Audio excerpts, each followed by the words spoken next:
Welcome to the Rock and Roll Show podcast. I'm your host, Alex Gadd, and this week in my never ending quest to celebrate live music, I've got a concert review for you. I was happy to get tickets to see the first of the two Rolling Stones shows last week at MetLife Stadium in East Rutherford, New Jersey, and I'm excited to tell you all about it. So stick around for my Stones concert review this week on the Rock and Roll Show podcast.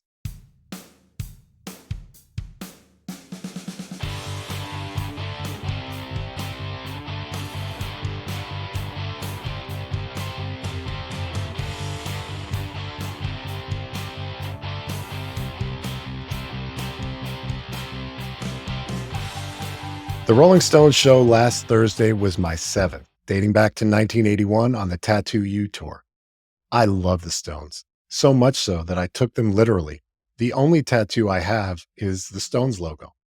Now, I saw them on the next three tours they did. That was the Steel Wheels tour in 1989 at Shea Stadium. I saw them twice on the Voodoo Lounge tour at Giant Stadium in August of 94. And then the Bridges to Babylon tour, which I saw twice, once at Giant Stadium in 97, and then again the following winter at the Garden. That last show was the one that made me swear off seeing them anymore because it was the first time I had ever paid more than $100 for a concert ticket. And that was sitting in the upper section of the Garden. Since then, I've skipped tour after tour, and I've always missed seeing them, but never enough to break my boycott. However, with Mick and Keith turning 80 this year and a new record that is actually good that they just released, it's called Hackney Diamonds, I broke my vow. My friends Ruby and Mike asked me last year if I wanted to go with them to see the Stones this year, and I said yes, went all in for tickets, and I realized I have a different perspective now. Our motto here on the Rock and Roll Show podcast is life is short, so get those concert tickets. So I did. We had a great time tailgating before the show. My friend Russ joined me, and I even ran into one of my old friends from high school in the parking lot. Stacy Joe, great to see you. And then we made our way into the stadium just as opening act John Batiste was starting his set. The most obvious thing I noticed was that I was definitely below the average age for the audience overall. There were also a lot of parents with their adult kids there, and that makes sense because the Stones are a multi-generational band. They're a foundational band for rock and roll and for many people as an entrance point into rock and roll. I've never seen a show with as many people wearing band t-shirts as I did Thursday night. Almost everyone had a Stones t-shirt on from one tour or another. I wasn't wearing this one. I wish I had been because I felt out of place. I don't normally wear shirts of the band I'm going to see, but clearly that wasn't a rule for anyone else. It was quite impressive. And the merch was really starting to get sold out before Batiste was even halfway done with his set. It's just what a headliner wants. An opening act who allows or encourages or doesn't keep people in their seats enough that fans don't go out to start buying merch during the opening set. And these fans were like locusts. That's not slighting John Batiste in the least. He had very high energy, did some covers, did some originals. Couldn't have been more enthusiastic. He was great as an opener for the Stones. Then they took about a half hour to do a set change. The lights finally went all the way down, and the Stones opened up with Start Me Up. Ladies and gentlemen, the Rolling Stones!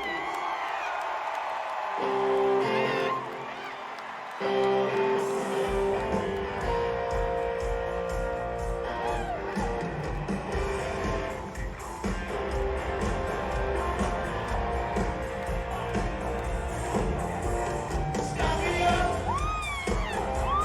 Start me up, I'll never stop! Now, that seems like the obvious opening song. It's written to be an opening song, it feels like, but the Stones have generally resisted using it as an opener.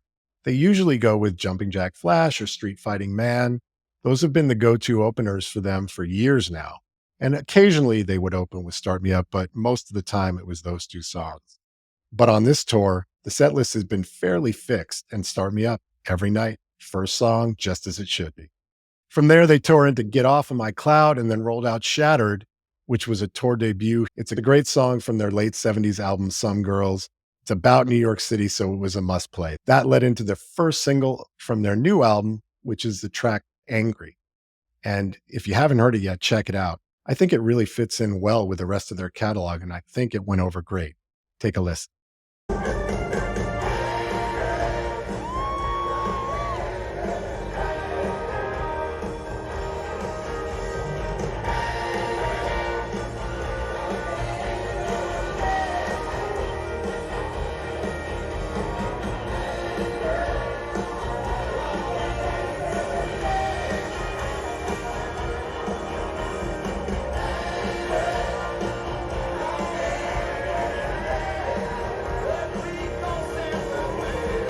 A few things to point out in that clip.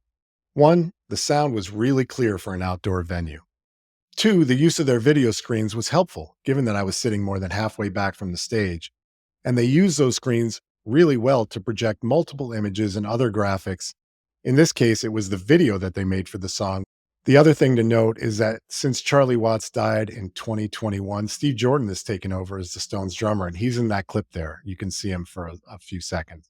He's a great drummer. He played in Keith's solo band, The Expensive Winos, in the late 80s and early 90s. And he's played with tons of other people. He's a great producer. And his playing added a different energy and groove, which fit the older songs really well. He was a great addition. After that, they played It's Only Rock and Roll and Wild Horses, and then they played their second new song, Mess It Up. This is where I felt that the set list kind of got messed up. A lot of people used it as a bathroom break song. I didn't, because I knew the next song was my favorite song, Tumbling Dice, which they played, and then they played You Can't Always Get What You Want. But sadly, those songs both came across a little bit phoned in, or it seemed like the band was kind of bored. It was an odd vibe at that point, and Mess It Up really lived up to its name. After You Can't Always Get What You Want, Mick introduced the whole band, and then Keith had his traditional 2-song featured set, allowing him to sing songs that he sang lead on originally. It also allowed Mick to go and take a break, did a costume change. Keith sang You Got the Silver from 1969's Let It Bleed album, and then Little TNA from Tattoo You. They were both fun songs. I love Keith, so I'm fine with anything he plays, but I did miss not hearing Happy or Before They Make Me Run. Those are the songs that I really want to hear in that spot when he plays. But after that, the show picked right back up, starting off with an excellent Sympathy for the Devil.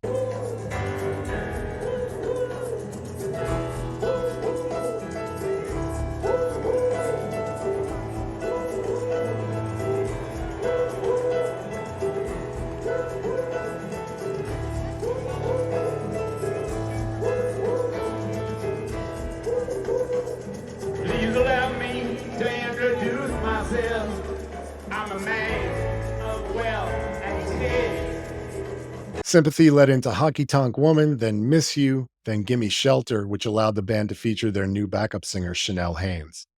Now, this woman can flat out sing, which you would expect. The Stones have always had great women backup singers, primarily to sing the solo part in Gimme Shelter that was originated in the studio by Mary Clayton. And I commented to my friend Russ that this singer had a real Tina Turner vibe. See what you think.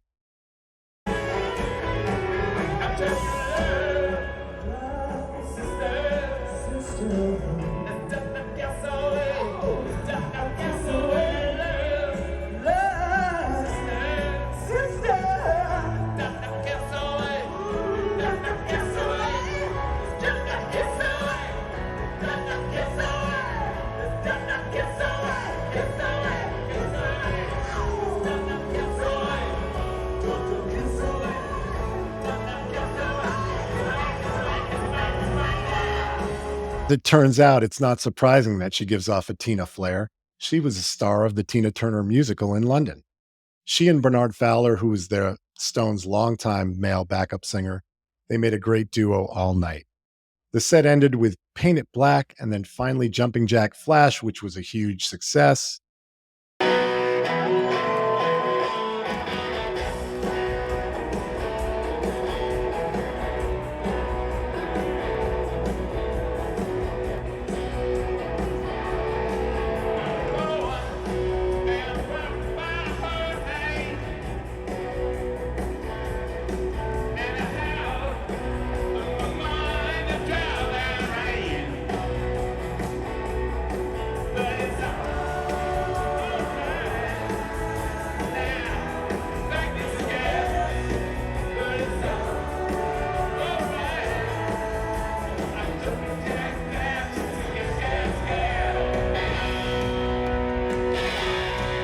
I didn't record more of that because I wanted to really enjoy it without looking at it through a screen.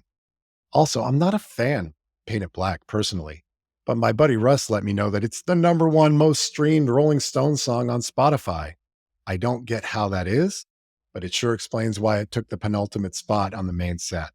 On Apple Music, by the way, Paint It Black is only the fifth most popular song. Gimme Shelter and Sympathy are the top two, and that makes more sense to me. When we hit the encores, quite honestly, they were underwhelming.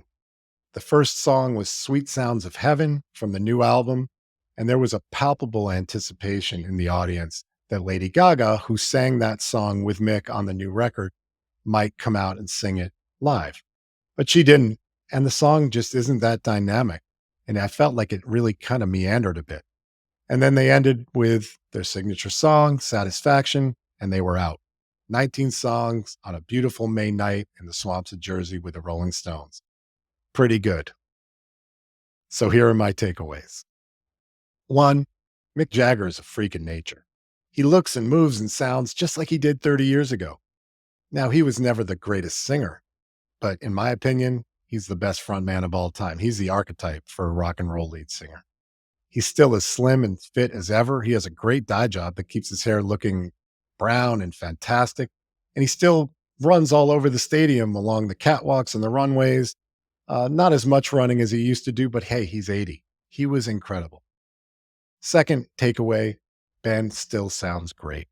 Keith and Ronnie complement each other's playing so well, and they sounded great playing together, as they always do. No disappointment there. As I mentioned previously, Steve Jordan sounded really good playing all the Stones songs, and his rhythm section partner, Daryl Jones, has been the Stones bass player since 1993, yet he's still not considered a full member of the band. He held it down all night, including playing an amazing bass part during the song Miss You that put the appropriate funk in that disco era tune. They had Chuck Leavell on keyboards. He's been playing with the Stones even longer than Daryl Jones, since 1982. That's 42 years. And he fills out parts originally played by Ian Stewart, by Billy Preston, as well as parts he recorded with the band starting in 1985 with the Undercover album. They had another keyboard player. They had 2 horn players, Carl Denson and Tim Reeves. And as I mentioned, the stadium sound was excellent. Kudos to everyone involved with that. Third takeaway, video elements were really well done, added to the experience, not distracting from them, especially for those of us too far away to see more than the basic movements of the band as they played.